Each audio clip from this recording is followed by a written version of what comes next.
Hey guys, hi, welcome to my next video. This is Abhinav, and on this channel I talk about newcomer advice, people who are planning to move to Canada and who could learn from my mistakes and don't make the same mistakes here while they're new in Canada. So in this video we're going to talk about how to find a cheap and good place to live somewhere in the GTA. So I personally live in Scarborough, that is a neighborhood around Toronto.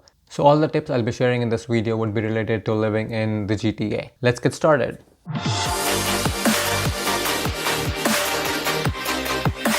Okay, so when you're new, you have to look at quite a few different things when selecting a good home. So one of the really important things that everyone thinks about is how to save money. How can we live cheap? How can we survive on a bare minimum when we are new, right? There are a few ways that you can follow and try to give it a shot. Living on a budget is possible for sure. It's not possible. It's possible, but living on a really low cheap budget is somewhat hard. So depending on where you live, how you live, who you live with, there are a lot of different factors that come into play. So when selecting a home, I'd say you should look at the following things.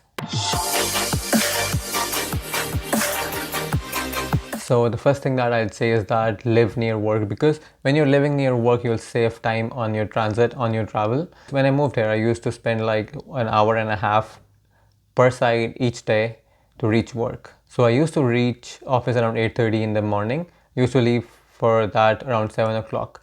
Used to spend like 3 hours a day only in transit. I know that doesn't make sense, but that is how everyone does it here. But to cut down the travel time, I'd say live near work. Somewhere around 30 minutes, it's totally normal, 30 to 40 minutes, that's an average. But even now, I'll spend around 55 minutes one side because I don't want to spend a lot of money to live in downtown. So living in downtown would be really expensive. So I try to stay away from there and save a little bit of money so that I can save for my future. So next thing what you can do is that rent a big place so that you can share it with your friends. So let's say you find a place that has 4 to 5 different rooms.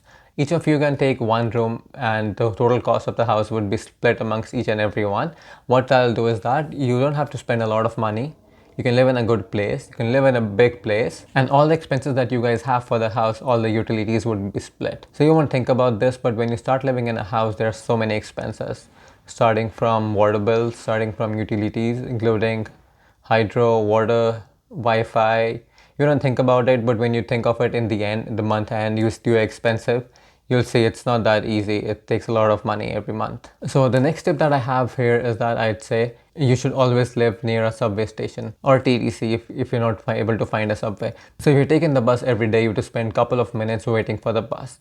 Instead, if you're living near a subway, what you can do is that go to the subway station anytime you want, and there'll always be a subway coming your way around in 3 to 5 minutes. Yeah, I used to take a bus in the past, so I had to wait 10 to 15 minutes almost every day, even if I check the TTC app before leaving. Because it happens, it's a public transport, there could be traffic, there could be so many things that are happening. But when taking the subway, the chances of error are less. So now I live near a subway station, and what I do is that I just go to the subway station wherever I want to go. Downtown is like starting 30-35 minutes, and it's not that bad. You take the subway and you reach wherever you want in Toronto. Yeah, and one more thing I'd like to add in this is that if you don't have a car or if you don't have a means of transport, you should try to live near a grocery store, somewhere around a No Frills, Walmart, or any other grocery store that you prefer, because that'll save you more time when you need groceries or whenever you need something that's urgent. So where I live now, I have a couple of grocery stores nearby. So I have a gym nearby. It's like 5 to 6 minutes walk anywhere I want. I can get groceries if I want, I can get coffee if I want, I can get pharmacy if I want. So for this I have to travel is like 7 to 8 minutes, that's for my gym. So everything is in a close proximity to me. So I don't have a car right now, so it saves time for me to get everything I need to get done in like few minutes. So let's get to the next part of the video and see how can anyone find a really good deal when finding a house. So finding a house has different ways how to do it in Canada. They're somewhat similar to what we used to do in our countries. There are two different audience groups of people who actually try to find a house to rent.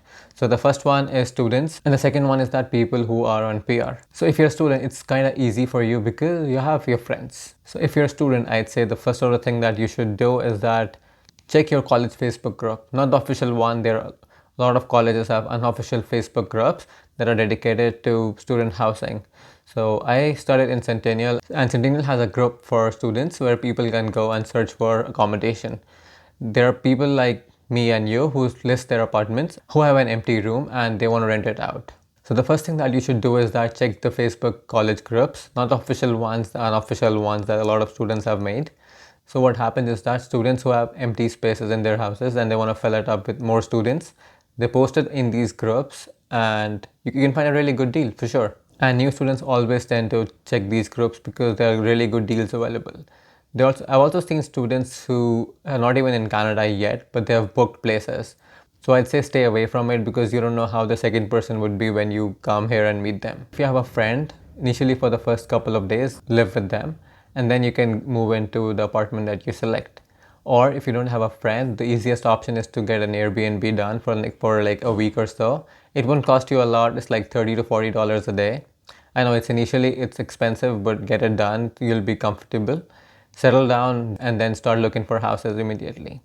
Once you select something, you can move out from Airbnb and move to your new house. The third thing I'd say is that a lot of companies, a lot of third party, a lot of realtors, or even sometimes students, they put some flyers near the TTC bus stops because they know a lot of students visit the TTC bus stop almost every day for a couple of times during the day sometimes.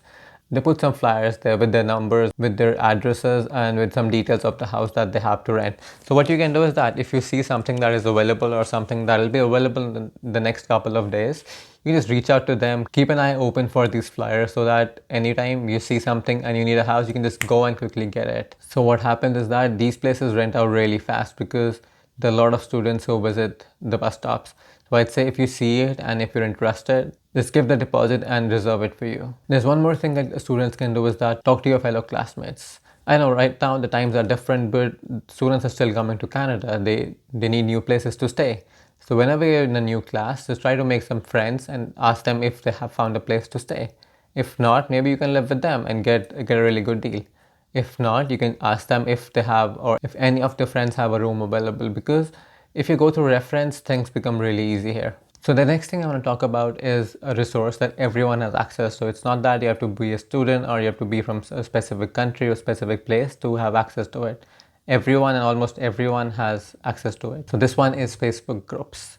So like we have in different countries, different places, different cities, even here in Canada, in the GTA or in Toronto or Vancouver, anywhere you are visiting, you would have local Facebook group. So for example, a Toronto-based Facebook group has more than 70,000 people in it, 70,000 members who actively look for houses, who actively list places. What you can do is that if you're planning to move to Canada or you're already here, you can go to these groups and start looking for houses. So what I'll do is that I'll put a name of a few Facebook groups that you can visit and see if you find something good. So the good thing with these Facebook groups is that you don't have to pay anything to anyone. You just have to go there, spend some time and look for a good house.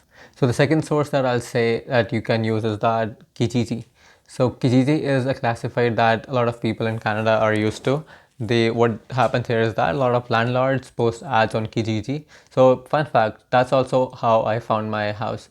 So you can go to Kijiji, look for houses, search for houses, apply filters, check the neighborhood that you want to live in. Once you find a good place, what you can do is that contact the landlord, contact the person who has posted the ad. You can talk to him, you can discuss a few things that you have in mind, you can ask questions, and if you are happy, you can go to the place and visit it. If you like it, it's a normal landlord or a broker thing. You can sign a lease and get it done. So Kijiji is also a really good place if you want to find a good house. So the third thing that I've listed on my list is MLS search. A lot of people are not aware of this. So MLS search is a portal where people list houses. You can go and rent your house. You can go and buy your house. It's a combined listing. There's a filter that says rent. I'll put a screenshot somewhere on the screen. If you select that filter, you can filter out the houses in your neighborhood, and if you want to rent, you can contact the realtor directly if it's by a realtor. If it's by a specific person, you can talk to them. The same process applies that we talked about for Kijiji. You can talk to them, you can negotiate a deal, you can go and look at the place. If you like it, then go and sign a lease. So the process is similar, but the source is different.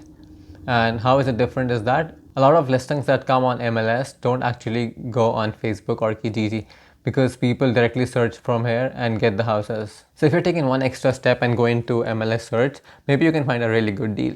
So I also have a list of few tips and tricks which I think you could help you. So the first one is starting from keeping everything on paper. Whenever you find a house that you like, just put everything on paper, sign a lease.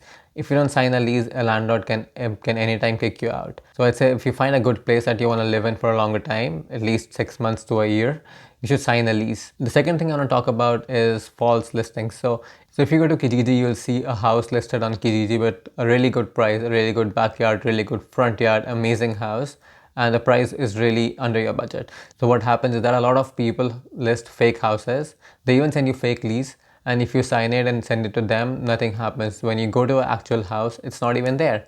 So what you can do is that whenever you see a good listing, talk to the person directly, and if everything goes well, you should actually go to the house before signing anything, before giving money to anyone. So go to the house, inspect everything, check everything for the house, and then only you should sign a lease. So the third thing that I have on my list is that never pay before you see the house. So even if you see a listing that is really amazing, you should never pay in advance. Go to the house, inspect everything, check the neighborhood, check the house, check if it's safe for you or no. So make sure you have all the routes covered, and then only you start giving money to them. So the next thing that I have is that never take the first house that you see. So if you go in the market, you will see a lot of different places giving you really good discounts, a lot of different houses available in the market. So when you decide on renting a house, just check in the market what all is available. Let's say you want to live in a neighborhood that you really prefer. Just look around for a couple of days, couple of weeks, and you should get a really good house. For example, a house can be listed for $2,000 in the same neighborhood, and if you wait for a few days and you see the next house, it could be listed for 1800 or 1900. So if waiting for a few days saved you $100 to $200. So when you find a good house, just check nearby places, shop around and see what other options do you have available nearby. So the next thing I want to talk about is invest some time in it. So house hunting is not easy. It takes a lot of time. It takes a lot of effort. A lot of people here move houses when it's not cold. So during the summer months, a lot of people who are moving houses, you'll find really good deals in summers because people prefer to move in summers rather than in deep snow. So if you are okay with moving in any weather, then for sure, not a problem. But a lot of people, if you see, you'll go outside, you'll notice they're moving in April, May, or June because they're good months to move. And so let's say you want to move in the month of May. So plan at least 3 months in advance so that you have ample time to find a really good place. So please don't wait till the last month or last week to find a good house. It gets really hard if you don't find a really good place to live. Living in a good place takes a lot of effort. You need to find a lot of things. You need to manage a lot of things. So if you want a really good place in a couple of days, it could be hard. So invest time in it because it takes time. For example, it took me more than 2.5 months to find a really good place. So when I found this place, I talked to the owner a couple of days in advance. I came to the house a few times in advance, cleared all my doubts, and once everything was finalized, then I signed the lease and paid the owner my advance. So moving in a new house is not easy. So before you're moving, just plan everything really well. So for example, renting a U-Haul. So I've waited a couple of hours for a U-Haul for a friend because he was moving in the last week of a month and U-Haul service is really busy. So what U-Haul is that? U-Haul is a service, is a US company. So what U-Haul does is that they rent out trucks to people. You can rent a truck with your license. You can load your stuff. You can take it to your new house and then return the truck. So if you're planning to move, just make sure you have everything planned in advance. Starting from packaging your stuff to renting a U-Haul to renting everything that you need. Generally, it takes 2 to 3 months to find a really good house. So I'd say start now if you want to move in the next couple of months. I hope you like my content. So till then, please like and subscribe to my channel, hit the notification bell. See you in the next one.